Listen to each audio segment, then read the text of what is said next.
வணக்கம். மீடியா 24 தமிழ் செய்திகள் வாசிப்பது உங்கள் லலிதா ரவி. கோவை மாவட்டம் கோவை சூலூர் வட்டாட்சியர் அலுவலகத்தில் தமிழ்நாடு முதல்வரின் உங்களை தேடி உங்கள் ஊரில் திட்டத்தில் கோவை மாவட்ட ஆட்சியர் கிராந்திகுமார் பாடி முன்னிலையில் பொதுமக்களின் குறைகளை கேட்டு மனுக்களை வாங்கும் நிகழ்ச்சி நடைபெற்றது. இந்நிகழ்ச்சியில் பட்டணம் ஊராட்சியில் உள்ள டிவிஎஸ் ரெசிடென்ட்ஸ் வெல்ஃபேர் அசோசியேஷன் சார்பில் புகார் மனு கொடுக்கப்பட்டது. அம்மனுவில் சூலூர் வட்டம் பட்டணம் கிராமம் புலையன் 37/3 ஆக்கிரமிப்பு அகற்றம் செய்வது தொடர்பாகவும், பொதுமக்கள் பயன்படுத்தும் புலையன் 37/3 உள்ள நத்தம் காலி இடத்தில் கற்கள் இட்டும் சுவர் கட்டி ஆக்கிரமிப்பு செய்யப்பட்டிருந்ததை காவல்துறை பாதுகாப்புடன் மாண்பமை சென்னை உயர்நீதிமன்றம் நீதி பேராணை எண் 28,218/2021 படி கற்களை நத்தம் காலி இடத்தில் அகற்றி சமன்படுத்தி பொதுமக்களுக்கும் போக்குவரத்திற்கும் எந்தவித இடையூறும் இல்லாமல் செல்ல ஆக்கிரமிப்பு அகற்றப்பட்டது என்று கூறப்பட்டுள்ளது. ஆனால் ஆக்கிரமிப்பு செய்துள்ள இடத்தை அளந்து எல்லைகள் இட்டு 5 ஆண்டு காலமாக நடந்து வரும் போராட்டத்திற்கு முற்றுப்புள்ளி வைக்க வேண்டும் என்றும், சென்னையில் உயர்நீதிமன்ற தீர்ப்பை முறைப்படி மாவட்ட நிர்வாகம் அமல்படுத்தி கொடுக்காததை கண்டித்து டிவிஎஸ் ரெசிடென்ட்ஸ் வெல்ஃபேர் அசோசியேஷன் சார்பில் மாவட்ட ஆட்சியர் கிராந்திகுமார் பாடி முன்னிலையில் திடீர் உண்ணாவிரத போராட்டத்தில் ஈடுபட்டனர். தகவல் அறிந்து போராட்டக்காரர்களை வரவழைத்த கோவை மாவட்ட ஆட்சியர் மனுக்களை பெற்று உடனடியாக உங்கள் பிரச்சினைக்கு தீர்வு காண நிர்வாகம் சார்பில் ஏற்பாடு செய்கிறோம் என்று கூறியுள்ளனர். ஆனால் போராட்டக்காரர்கள் விட்டுவிடுவதாக இல்லை. இன்று இதற்கு ஒரு தீர்வு காண வேண்டும் என்று உண்ணாவிரத போராட்டத்தில் ஈடுபட்டனர். அப்போது அங்கு இருந்த அரசு அதிகாரிகள், காவல்துறை அதிகாரிகள் போராட்டக்காரர்களை அப்புறப்படுத்த முற்பட்டனர். அதன் பின்பு டிவிஎஸ் நகர் குடியிருப்போர் நல சங்கத்தின் நிர்வாகிகளுடன் பேச்சுவார்த்தை நடத்திய அரசு அதிகாரிகள் நாளை 3 மணிக்கு பிரச்சினைக்கு உண்டான இடத்திற்கு வருவாய்த்துறை அதிகாரிகளுடன் வந்து பிரச்சினையை நேரில் பார்த்து விசாரணை செய்து நல்ல முடிவு எடுப்பதாக கூறி அனுப்பி வைத்தனர். அதன் பின்பு 2வது நாள் 4 மணி அளவில் சூலூர் வருவாய் மற்றும் பேரிடர் மேலாண்மை துறை வட்ட நிர்வாக நடுவரும் சூலூர் வட்டாட்சியருமான தனசேகரன் தலைமையில் துணை வட்டாட்சியர் மணிகண்டன் முன்னிலையில் நில அளவை பதிவேடுகள் துறை வட்ட துணை ஆய்வாளர் லோகநாதன் மேற்பார்வையில் உள்வட்ட அலுவலர் புஷ்பராஜ், பட்டணம் ஊராட்சி கிராம நிர்வாக அலுவலர் லோகநாயகி, R4 சூலூர் காவல் நிலையத்தின் காவல் உதவி ஆய்வாளர் விக்னேஷ் தலைமையில் ஏராளமான காவல்துறை படையுடன் ஆக்கிரமிப்பு செய்யப்பட்ட இடத்திற்கு வந்து ஆக்கிரமிப்பு செய்து இருப்பவரையும் புகார் கொடுத்த டிவிஎஸ் குடியிருப்போர் நல சங்கத்தின் நிர்வாகிகளையும் அழைத்து பேசினார்கள். இருதரப்பும் ஒத்து வராததால் நில அளவை துறை சார்பில் வட்டாட்சியர் முன்னிலையில் அந்த பகுதி முழுவதும் ஒவ்வொரு வீடாக நில அளவை செய்யப்பட்டது. சுமார் 3 மணி நேரத்திற்கும் மேலாக நடத்தப்பட்ட நில அளவையில் ஒரு முடிவுக்கு வந்த வட்டாட்சியர் தனசேகர் இருதரப்பையும் அழைத்து 23/7/2024 அன்று உங்களுக்கு தீர்வு கிடைக்கும் என்று பேசி திரண்டு வந்த பொதுமக்களை அமைதியுடன் திருப்பி அனுப்பினார்கள் என்பது குறிப்பிடத்தக்கது. இதுக்கு மேல நீங்க வந்து ரொம்ப இதா பண்றது சரியா இருக்காது சார். நான் எதுவுமே கேட்கல சார். இங்க ஒரு டெபுட்டி சர்வேயர் ஒருத்தர், அவர்னால இவ்வளவு சுத்தல். நாளைக்கு வரதுக்கு ஏடி சர்வே வராரு. ஒரு கலெக்டரேட்ல இங்க இருக்கிறவங்கலாம் ஹெட். அவர் ஒரு சுத்தி விட்டு டிஜிபிஎஸ் வச்சு 2 தடவை வளர்ந்துருக்காரு. இன்னுமே அது கல்ல போட்டு அதுக்கு ஒரு இது பண்ண முடியாது. நாளைக்கு ஏடி சர்வே வந்து அலசனா நீங்க ஹைகோர்ட்டை விட என்ன சார், ஒரு ஹைகோர்ட் சீஃப் ஜஸ்டிஸோட என்ன சார் வேணும் சொல்லுவாங்க. கரெக்ட் சொன்னதா நாங்க வந்து சொல்றோம்.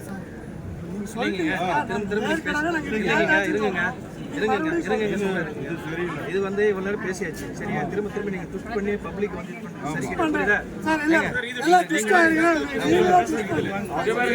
ஒரு கிடைக்க வேண்டிய பயன்படுத்திக்காங்க. ரொம்ப ரூல்ஸ் பண்ணினா அப்புறம் சரியா தான் வராம. நீங்க கேட்டீங்க, நாங்க வரட்டோம். இன்னைக்கு நம்ம ரெண்டு பேரும் பார்த்ததில்ல. நாங்க வந்திருக்கோம், உங்க ஆபீஸ்க்கே வந்திருக்கோம்.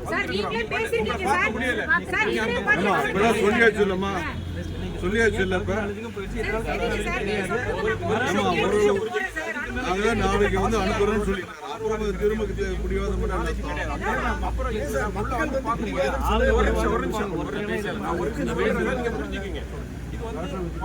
தாசில்தார்ல இருந்து அவரு ஜம்ப் பண்ணி அப்படி போய் 2 வருஷம் போறானா. அப்புறம் முடிஞ்சு போச்சு சார். ஒரு நிமிஷம் இது வந்து பண்ணாம போயிட்டு 7 நோட்டீஸ் கொடுத்து அவன் கோர்ட்டுக்கு போய் நாங்க அதை கோர்ட்ல பாஸ் பண்ணி அப்புறம் திருப்பி அவங்க வந்துட்டு வந்தவங்க ஃபுல்லா ஆக்கிரமிப்பு எடுத்துருக்கணும். ஆக்கிரமிப்பு எடுக்கவங்க அதில் இருந்த கல்வி மண்ணை எடுத்துட்டு அப்படி போயிட்டாங்க. அதுக்கு கொண்டு வந்த போலீஸ் 60 போலீஸ் 70 போலீஸ் தேவையா கேட்குறேன். அந்த கல் மண் எடுக்கிறதுக்கு மண்ணல் பாதியில் விட்டுட்டு போயிட்டாங்க. நாங்கள் திருப்பி போயிருக்கோம். எகெயின் நாங்கள் கோர்ட்டுக்கு போய் திருப்பி அது ரிமைனிங் எடுங்க சொல்லி ஒரு ஆர்டர் வாங்கிட்டு வந்து கொடுத்துருக்குறோம். எங்களுக்கு வந்த உடனே எங்கள்கிட்ட கேள்வி என்னன்னா, இது பழைய கேஸ், இதை வச்சுட்டு நான் இது பண்ண முடியுமா அப்படிங்கிறாங்க. பழைய கேஸ் எப்படி பழைய கேஸ் ஆகுது? உங்க ஆளுங்க நடவடிக்கை எடுக்காதன்னு வந்து சார் இது பழைய கேஸ் ஆகுது.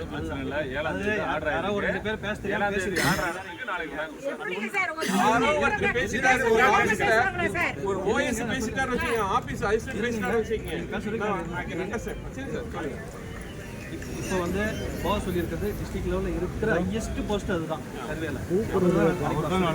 அப்படின்னும் போது அவருக்கு மேலே ஒருத்தர் இங்கே கிடையாது, டிஸ்ட்ரிக்ட்லேயே கிடையாது. எதனால இந்த நம்பிக்கை இல்லாமல் போகுதுன்னு சொன்னேன் சார். எங்களை அவங்க ஏதாவது சமாதானம் சொல்லி அனுப்பி வச்சிடறாங்க. நீங்கள் நாளைக்கு இல்லைன்னா திங்கக்கிழமை நீங்கள் அங்கே வாங்க. நாளைக்கு அப்படி வரல, யாருமே வரல அப்படின்னா நீங்கள் திங்கக்கிழமை அங்கே வந்துருங்க.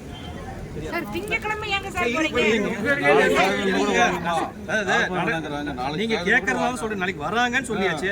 வரலாம் என்ன பண்றதுன்னு கேட்கும்போது அது சொல்றேன். நான் வேற ஒன்றும் இல்லை, கண்டிப்பா வரதான் போறாங்க. 100% நாளைக்கு வர போறாங்க. அதை போய் நீங்க சந்தேகமா கேட்கும்போது ஒன்றும் சந்தேகம் இல்லை சார். ஏன்னா எதனால அது ரைட்டிங்ல கேட்கறாங்கன்னா, அவங்க கொடுத்துட்டாங்கன்னா அவங்க வந்து அது வந்து தவறான பழக்கம். அதனால தான் சொல்றேன், தவறான பழக்கம் தானே சார். இது நினைச்சவங்க நாளைக்கு கோர்ட் ஆர்டர் ஒரு வருஷம் ஒரு கோர்ட் ஆர்டர் இம்ப்ளிமெண்ட் பண்ணாதே தவறான இதுதானே சார். ஒரு வேலையை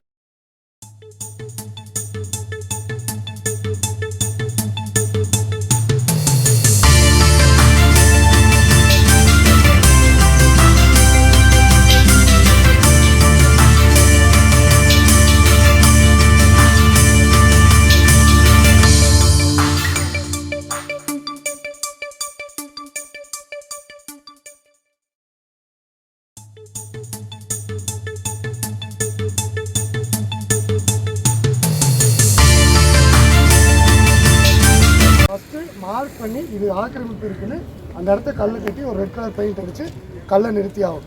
அதை பண்ணலைன்னா நம்ம அவங்களை விட வேண்டாம். பண்ணி ஏற்கனவே இதை பண்ணணும்னு சொல்லி தான் அப்புறம் திரும்பி சமாதானம் பேசி டிஎஸ்பி எல்லாம் வந்து நாங்கள் பண்ணித்தரேன்னாங்க. அப்போவே விட்டுட்டாங்க.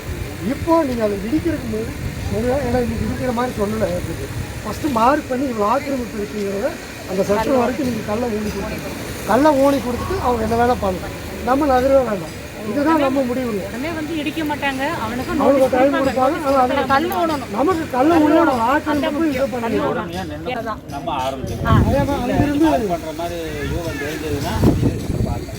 அங்கிருந்து நகர வேண்டாங்க. அவங்க சும்மா தள்ளி தள்ளி தள்ளி போலீஸ்காரங்க வேலையை சார்.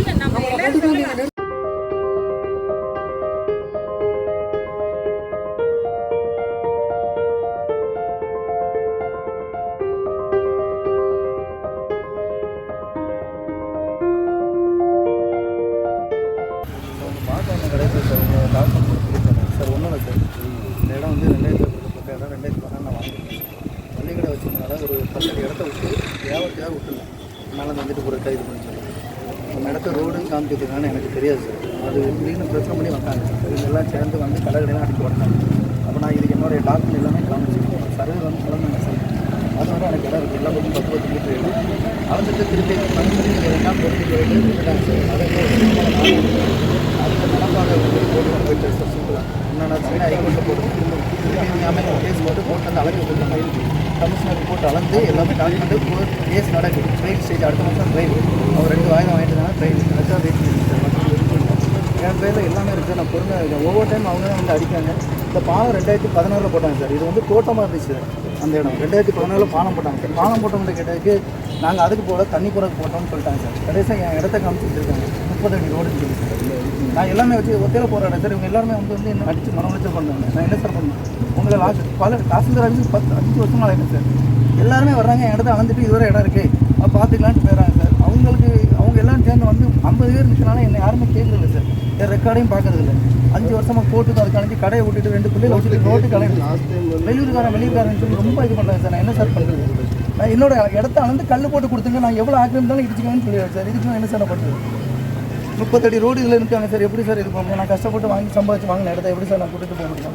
4 வருஷம் என் தொழிலே போச்சு சார். கடையெல்லாம் அடித்து உடச்சிட்டாங்க சார். சூலூர் ஸ்டேஷனில் 4 டைம் இருந்தாங்க சார். போன மாதம் கூட பாருங்க சார், கடையை வந்து பூந்து அடித்து போய் சூலூரில் சிஎஸ்ஆர் போட்டேன் சார். நைட்டு ஃபுல்லாக உட்காந்து இப்படி ஒவ்வொரு டைமும் கொண்டாங்க. நான் என்ன சார் பண்ணுறது? நான் அடுத்த இடத்துல சார் உட்காந்துக்கேன். என் இடத்த சொந்த இடத்துல கேட்டால் வெளியூருக்காரன் நீ காலி பண்ணு, நாங்கள் 100 குடும்பம் இருக்கோம், நாங்கள் கேட்டால் தான் எங்களுக்கு தான் இடம் அப்படிங்க சார். சைட்டு போட்டவங்களை கூட்டிகிட்டு வாங்கன்னா அவங்ககிட்ட யார்ட்டையுமே பேச மாட்டேங்க சார். நான் என்ன சார் பண்ணுறது? நானும் கலெக்டர் ஆஃபீஸ் போகிறேன், இது போகிறேன். நான் தனி மனிதன் சார். எப்படி சார் இதை ஏற்றுக்கோங்க? சொல்லுங்கள். சொல்லுதோ அதுபடி தான் அளந்து நீங்கள் கரை பண்ணிக்கிறீங்க. ஆமாம் சார், நீங்கள் பட்டா அளந்து அந்த தான் சார் பட்டாபடி அளக்கும் போது நீங்கள் ஒன்று எந்த பக்கம் சார் இந்த இதுவரை இடம் வந்து சார் நான் பாருங்கள் சார், நீங்கள் டாக்குமெண்ட்டே என்ன இருக்குது சார், நான் ஏன் சார் நீங்கள் அளந்து இங்கே பாருங்கள் சார் 100 ஸ்கொயர் ஃபீட்டு மொத்தம் எனக்கு இது வந்து நம்ம பட்டாவை கொடுத்து கோர்ட்ல இருந்து கமிஷன் அப்ளை பண்ணி அளந்து சார். அடுத்த மாதம் கோர்ட்ல கேஸ் ட்ரையலுக்கு வருது. இது போட்டு அளந்து இவங்க எல்லாரும் என்ன சொல்கிறாங்கன்னா ஒரு 100 பேர் சேர்ந்த மகட்டா தனியார் இடத்த கூட்டு போயிருவாங்க, அப்படி இல்லைன்னா பக்கத்து வீட்டில் இடத்த எடுத்து கொடுக்குறாங்கன்னு சொல்கிறாங்க சார். என்ன சார் சொல்லு அவ்வளோதான். அதைத்தான் இல்லை நான் சொல்கிறேன், நான் உங்களுக்கு சொல்கிறேன். இந்த இடம் என்னது அப்படின்னு நான் இப்போ கேஸ் போட்டேன்னா எந்த இடமா ஒன்று நான் அந்த கோர்ட்டில் இந்த இடம் வந்து என்னதாக இருந்துச்சு ஒரு காலத்தில். இப்போ நான் ஏதோ ஒரு சுச்சுவேஷன் இங்கேருந்து போயிட்டே இல்லை, என் தாத்தா ஏதோ வச்சுருந்தாரு. இப்போ இன்னொரு அனுபவத்திற்கு அவர் எனக்கு கொடுக்க மாட்டார் சார். அந்த இடத்த எனக்கு கொடுங்க, நான் கேஸை போட்டேன் சார். அது வரைக்கும் வந்து அந்த இடத்த அவர் பண்ண ஒரு ஸ்டே வாங்கினா மட்டும்தான் அந்த இடம் வந்து எனக்கு என் கண்ட்ரோலுக்கு வரும், இல்லைன்னா ஜட்மெண்ட் வரணும். ஒரு கேஸை போட்டோம் அப்படின்றது வந்து அந்த இடத்துக்கு சார் கேஸை நாங்கள் குடியிருக்கிற வீடு இவங்க தான் வந்து இதில் 30 அடி ரோடு இருக்கதா சொல்லி கேஸ் போடுறாங்க சார். நான் என்ன சார் பண்ணுறோம்? யாரும் சைட்டு போட்டவங்க ஏமாற்றி விற்றதுக்காக நான் பாதிக்கப்பட முடியுமா சார்? ஒரு அக்கறை லேண்டு தோட்டம் ஒரு நீர்நிலைக்கு மேலே பாலத்தை போட்டு என் இடத்த காமிச்சா எப்படி சார் நான் இது பண்ண முடியும்? நான் குடியிருக்கிற வீட்டை வந்து இதில் ரோடு இருக்குது இடிச்சு கொடுங்கன்னா நான் இப்போ என்ன சார் பண்ண முடியும்? இல்லை, இன்னொரு விஷயம் வந்து சொல்கிறாங்க. நத்தத்தில் குடியிருக்கிறவங்க வந்து பார்த்தீங்கன்னா வீடு வந்து ஓரளவு கட்டியிருப்பாங்க, ஒரு 5 சென்ட் 10 சென்ட் கட்டியிருப்பாங்க. அதுபடி தான் வந்து பார்த்தீங்கன்னா 1992 அந்த மாதிரி பழைய டைமில் வந்து பார்த்தீங்கன்னா செட்டில்மெண்ட் தான் நாங்கள் பேசிட்டு இதுதான் நாளும் இப்படி எவ்வளோ எந்த அளவுக்கு வந்து செவரு கட்டியிருக்கிறாரோ அதுபடி அளவு அவர் கோர்ட்ல போயிட்டு தான் கேஸ் ஃபைல் பண்றாங்க. உங்கள்கிட்ட பேச முடியல, நீங்க பண்றதே இல்ல சார். வர்றீங்க தனிப்பட்ட மனுஷன் பேசுறதே இல்ல. தப்பா நினைச்சுக்க வேண்டாம். யாருக்கு நாங்க யாரு புரியுது. என்ன ரெக்கார்டு படி என்ன ரெக்கார்டு படி அளந்து கொடுத்துங்க சார். இந்த மக்கள் எல்லாரும் கேட்டு அவங்க முன்னாடி அளந்து கல்லு போட்டு ஆக்கிரமிப்புலாம் இடிச்சுங்க சார். இதுக்கு மேல என்ன சார் பண்றதுன்னா வர நேரம் என்ன மன உளைச்சல் 5 வருஷமா சார் என் வயசுக்கு நான் ரொம்ப கல்லு போட்டு காமிக்கணுங்களா உங்களுக்கு? இப்போ உங்களுக்கு அளந்து கல்லு போட்டு காமிக்கணும். அது நம்ம கிட்ட நான் வைக்கிறத ஒவ்வொரு டைம் இப்படி வந்து சொல்றீங்க சார். அப்புறம் கடைசியில் மன உளைச்சல் சொல்லிட்டு நான் உண்மையில சார் இந்த சார் சென்னையிலேருந்து வந்திருக்கேன்னு சொன்னோன்னே போய் வந்து பார்க்க போனேன். நீங்கள் யாருமே என்ன உள்ள விட மாட்டேங்க சார். வந்து நின்று தாசில்தாரை பார்க்க நான் சொன்னேன் சார் வச்சுட்டு ஒரே விஷயத்தை நான் சொல்லிட்டீங்களா? நான் ஒரு 3 டைம் பார்த்தேன். நான் 3 டைம் சார் வந்திருக்காங்கன்னு வந்து கொடுக்க நீங்கள் மனநிலை சார்.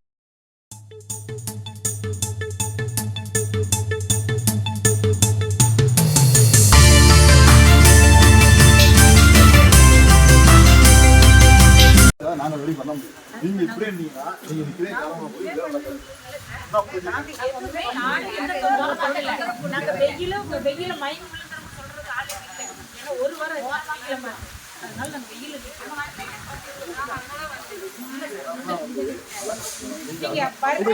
போயிடுவோம். நீங்க மூவ்மெண்ட் வந்தாச்சுன்னா நாங்க வெளியே அங்கிருந்து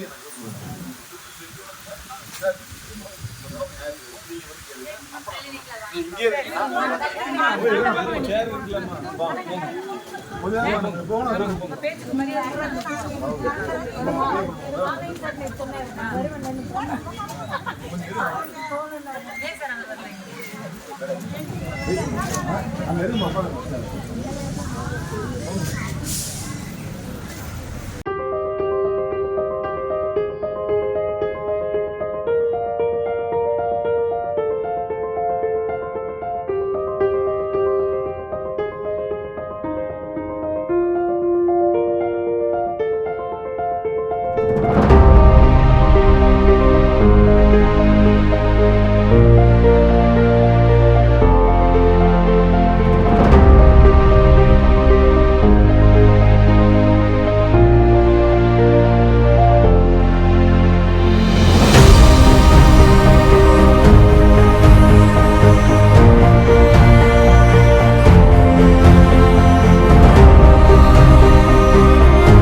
10 மீட்டர் எனக்கு வரணும். ரெண்டாவது சார் ஒரே ஒன்று சொல்லிடுறேன் சார், சைட்டு போட்டவங்க என் இடத்த ப்ளூ பிரிண்ட் போட்டு தப்பாக காமிச்சிருக்காங்க. எப்படி சார் என் இடத்த நான் இருக்கும்போது எடுக்க முடியும்? ரோட்டுக்கு சைட்டு போட்டவங்க வியாபாரத்துக்காக சொல்லி ஒரு அக்ரிகல்ச்சர் சைட்டு போட்டு வச்சிருக்காங்க. ப்ராப்பராக லேண்டுக்கு சைட்டுக்கு தடம் கொடுக்கலாம் சார். 2016 ரீல் மேலே பாலம் போட்டிருக்காங்க. எப்படி சார் போட்டாங்க? எந்த இதில் உத்தரவில் போட்டிருக்காங்க? என் இடத்த கேட்காம எப்படி சார் பண்ணணும்? பஞ்சாயத்தில் எப்படி சார் என் இடத்த காமிச்சு அப்ரூவ் கொடுத்தாங்க? நான் இப்போ சொல்கிறேன் சார், என் இடத்த 4 பக்கம் அளந்து கல் போட்டேன். நான் இதில் குடும்பத்தோட தற்கொலை பண்ணிக்குவேன். இதோட 5 வருஷம் மன உளைச்சல் என்னால் தாங்க முடியாது. இவங்க எல்லாம் நான் சொல்லிடுறேன் சாருக்குல, நீங்கள் வந்ததே நேர்மையாக இருப்பீங்கன்னு சொல்லி தான் சொல்கிறேன் சார். எனக்கு இதுக்கு மேலே மன உளைச்சல் தாங்க முடியல. இடத்துக்கான 10 மீட்டர் 4 பக்கத்துக்கான இடத்த அத்துக்கு ஆட்டி கொடுத்து அப்பவே நீங்கள் அடக்கி விட்டா மட்டும்தான் நான் ஒத்துவேன் சார். இல்லை நான் கோட்டை தான் நம்புவேன். நான் யாரையும் நம்ப மாட்டேன் சார். கோட்டை வாங்க மட்டும் தான் நம்புவேன். ஏன்னா ஒவ்வொரு டைமும் என்னை ஏமாத்துறாங்க சார். அளந்து நீங்கள் அப்பவே அடைக்கிறாங்க மட்டும்தான் அழைக்க நான் ஒத்துவேன். இல்லைன்னா நான் சட்டத்தையே பார்த்துக்கிறேன் லீகலா. என்னை யாரும் ஏமாத்தாங்க சார். எல்லாருமே அடுத்து அபகரிக்க பிளான் போடுறாங்க. சைட்டு போட்டவங்க இல்லை சார். நான் 5 வருஷமா சோத்திக்கணும் சார் பண்ணுவேன். 5 வருஷம் ஆச்சு சார் என் கரை அடைச்சு. ஒவ்வொரு டைம் வந்து பிரச்சனை பண்ணாங்க சார். எப்படி சார் நான் இது பண்ண முடியும் சார்? 50 பேருக்கு பார்க்காங்க சார். தனிப்பட்ட மனிதருக்கு யாருமே பார்க்கல. நியாயத்தை வச்சு என்ன சார்? அதுதான் எனக்கு வந்து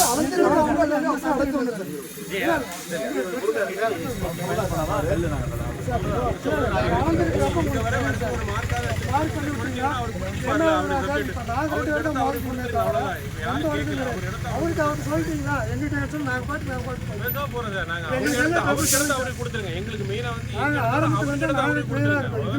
அரசாங்கம் பார்த்து எந்த கிளியரும் பண்ணாதனால வர பிரச்சனை. அவரும் ஒத்துழைச்சு போறாரு, நாங்களும் ஒத்துழைச்சு போறோம்.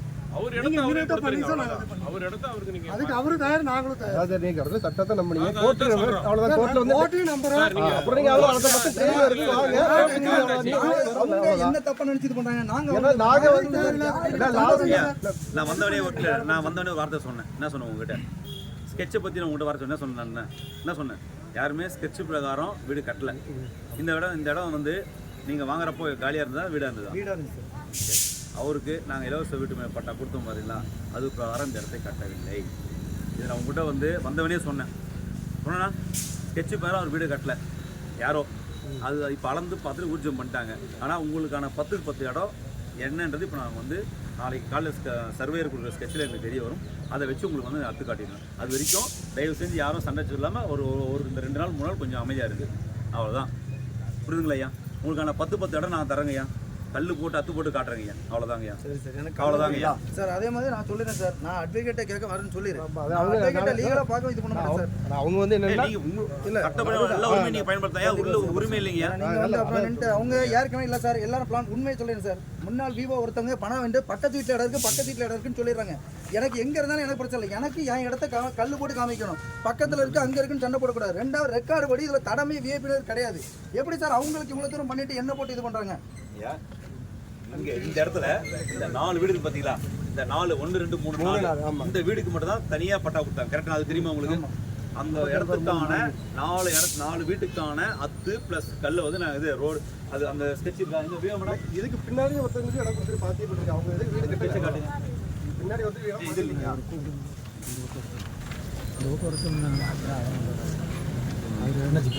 இதில் இருக்கு இந்த பட்டம் 3 கொடுத்து மட்டும் பக்கத்தில் இது பாருங்க ஐயா, இங்கே பாருங்க. இதை உங்களுக்கு 10 கொடுக்குதா? இந்த இடத்துக்கான 4 பவுண்டரியும் இந்த 4 பக்கம் பவுண்டரி ப்ளஸ் இந்த உங்களுக்கு 4 பவுண்டரி ரோடு இப்போ நாங்கள் அத்துக்கான நம்மளுக்கு பட்டா கொடுக்குறது பக்கத்து வீட்டில் கிடையாது. 37 இங்கே 1 3 அந்த பக்கம் கொடுத்தாரு. இது எல்லாம் ஆட்டியில் போட்டு எடுத்து வச்சுருக்கோம். இதுக்கான உங்களுக்கான நான் ஓகே சார். எனக்கு 10 மீட்டர் கல் போட்டால் அது வரைக்கும் தயவு செஞ்சு இந்த ஒரு 2 3 நாளைக்கு எந்த ஒரு அவங்க வேலையை பாருங்க. ஏன் சொல்லிட்டேன், நான் எங்கிட்ட நான் எதுவுமே பண்றதில்ல. பிரச்சனை படுத்த தயவு செஞ்சு நடக்க முடியல, குழந்தைங்க ஸ்கூலுக்கு போக முடியல.